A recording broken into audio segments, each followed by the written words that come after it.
Imagine buying millions of dollars worth of self-storage without using a single dollar of your own money. Sound crazy, right? Well, that's exactly what I did to acquire over $5.1 million worth of storage facilities. And today in this video, I'm gonna break down exactly how I did it. Stick with me because I structured these deals and I can share with you exactly how you can do it too, even if you're starting from scratch, even if you've never bought a self-storage facility before. My name is Pardo. I have been a real estate investor for almost 20 years. I have been owning and operating storage for the better part of 5 years. And I can tell you one of the biggest myths, one of the biggest limiting beliefs that people have around getting involved in self-storage is the belief that they need to have tons of cash or that they need to have a lot of experience in order to buy a storage facility. And I can tell you with certainty, based on my experience, that is simply not true. It's just not the case. Within a 17-month period, I was able to purchase 3 storage facilities totaling over 104,000 net rentable square feet without using any of my own money.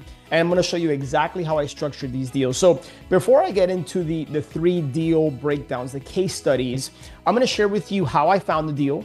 And then more importantly, I'm gonna share with you exactly how I structured the financing to give you the confidence and belief system that you can do the same thing. I'm not special. I'm just a regular guy who's figured out how to acquire self-storage facilities, how to find them, how to fund them.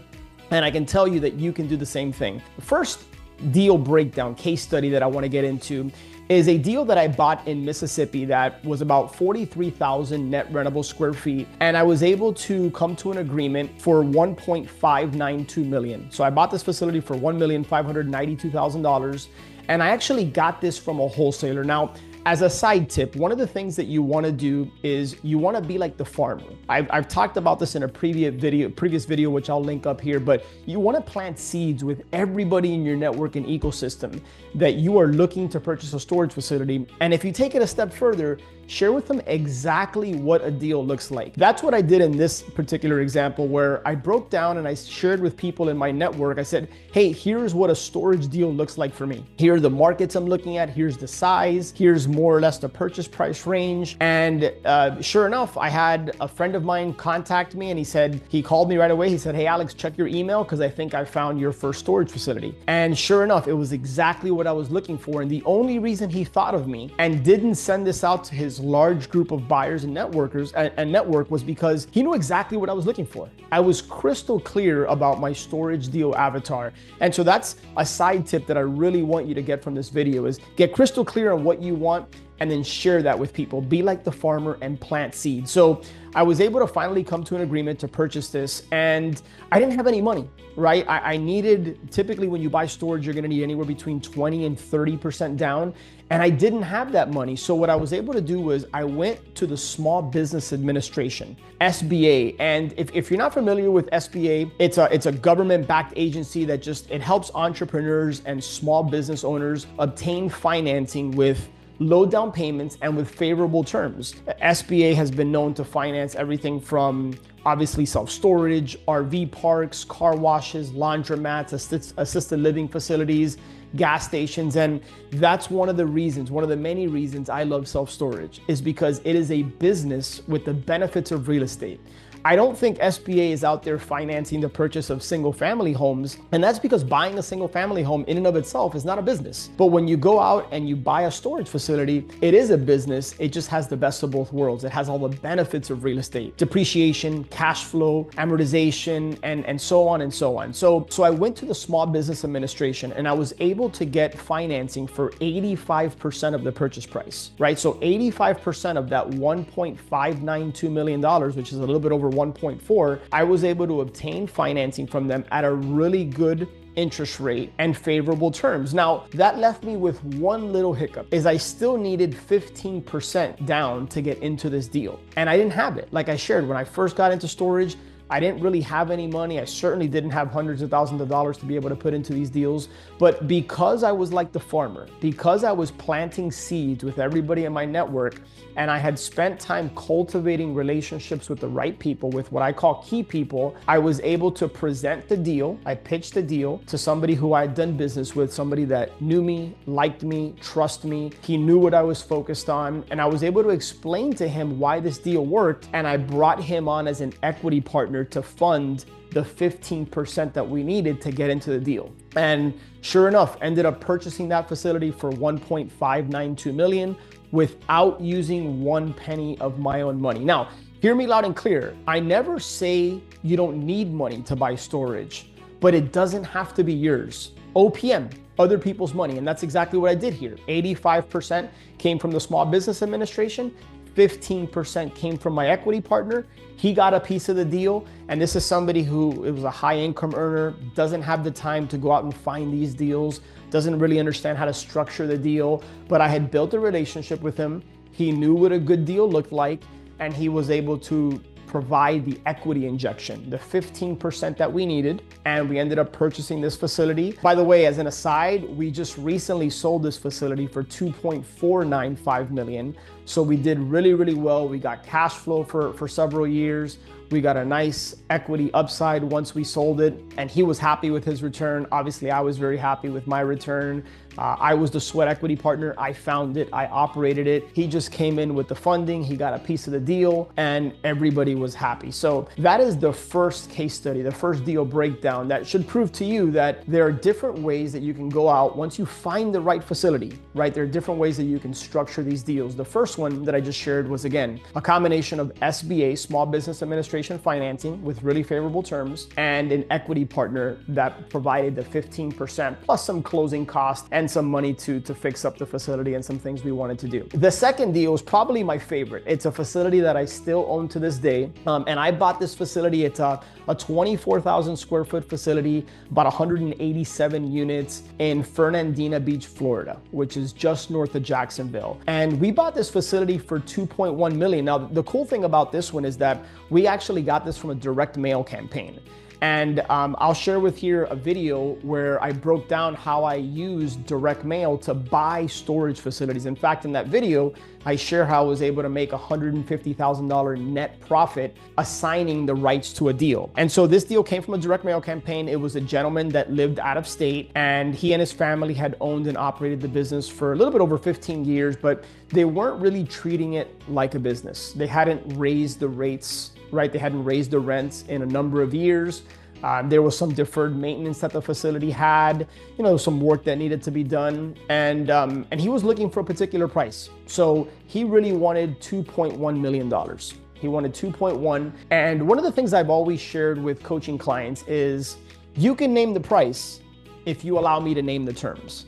And this is a perfect example of what just happened. Is he wanted 2.1, and what I was able to do was negotiate fantastic seller finance terms. And it ended up being a win-win for everybody involved. So I gave him his purchase price of 2.1, but what I did was I turned him into the bank. He became the bank, and he seller financed 90% of the purchase price for me. So instead of me having to go secure 70, 75% financing from a bank or from an institution, he was able to become the bank because he owned the asset free and clear. He didn't have a debt service or mortgage on it. And so he became the bank. He financed 1.9 million, which is 90% of that purchase price. And then I needed now $200,000 to get into the deal, where I was partnering with a coaching client of mine to buy this deal. So we actually partnered on the direct mail campaign. And so we each needed to put in about $100,000. It was actually, we ended up putting $150,000 each because, like I mentioned, the facility had some deferred maintenance. And so there were some things that we wanted to do to improve the aesthetics of the facility and just get it on a more solid footing. So each of us had to come to the table with $150,000.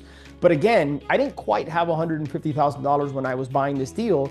So I ended up through another relationship, I ended up securing private money, right? So somebody who had money sitting in an account, right? I think it was in a money market, not earning much at the time. I was able to give him 10% interest on his money secured by real estate, right? And so I basically turned him into the bank, right? He was in second position and gave him 10% on his money. And we ended up paying off the private lender. My partner came in with his capital. And again, another situation in which we were able to buy a storage facility without using any of my own money. In this case, it's my favorite way of getting deals, which is turning the seller into the bank, right? And seller financing, believe it or not, is probably more common than you might believe. And one of the benefits that I think comes with the self-storage asset class is because storage owner operators are business owners. And so oftentimes they understand what seller financing is.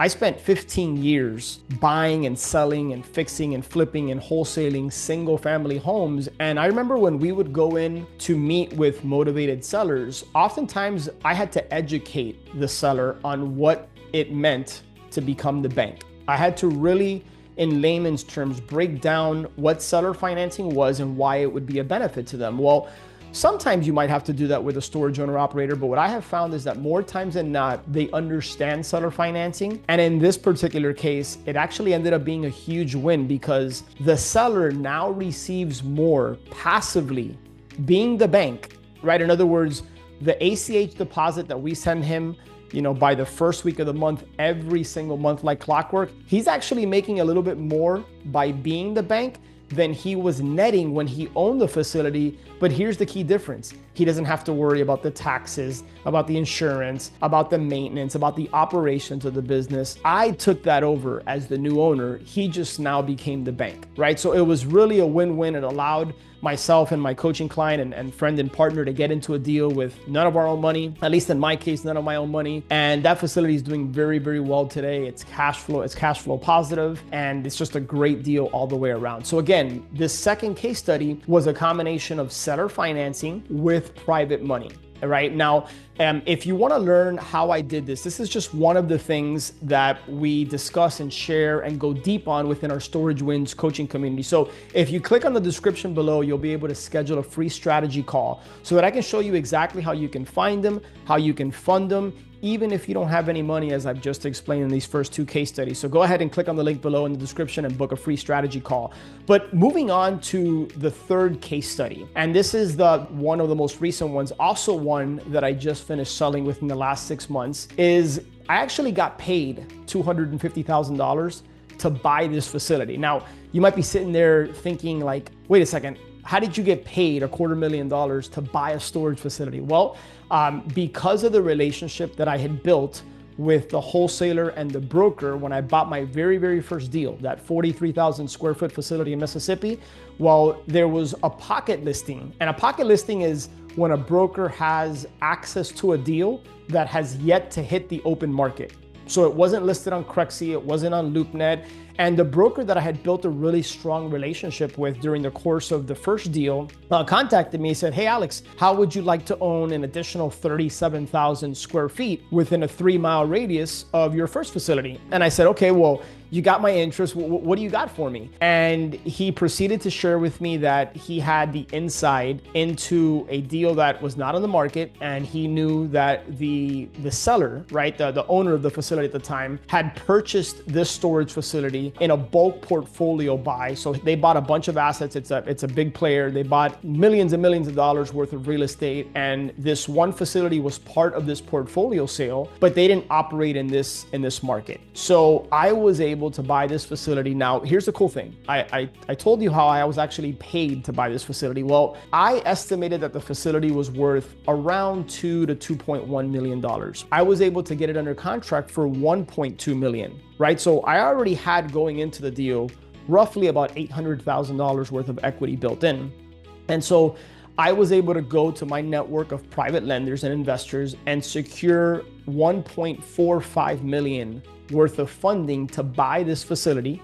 So I bought this facility again with private money, but I overfunded the deal by $250,000 because I knew the deal could support it. I wanted to go ahead and take a portion of that and put it back into the facility to stabilize things. And then I was able to put more than $200,000 in my pocket just to buy the deal. So I was coming out of the gate just with money already in my pocket on a deal that had significant equity. And we actually recently just sold that facility for 1.99. So didn't quite hit the 2 million, the 2.1 that I thought I could be able to sell it for, but slightly below. There's a third example of me being able to buy a self-storage facility without using any of my own money. And I know if you've gotten this far in the video, you're probably thinking to yourself, well, hey, Alex, you've been doing this for a number of years and you have this network and you have these relationships and that's why you can do it, but I can't.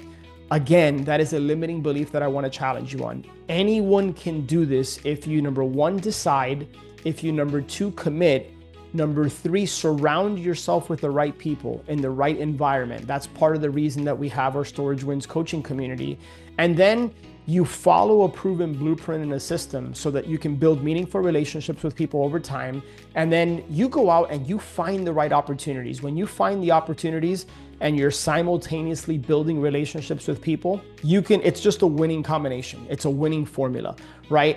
But again, there are numerous ways to structure and finance these storage deals. I talked about SBA, I talked about equity partners, I talked about seller financing, there's private money, and there's a myriad of other ways that you can do this, right? Small local community banks and institutions, credit unions in the local market of where the facility is located.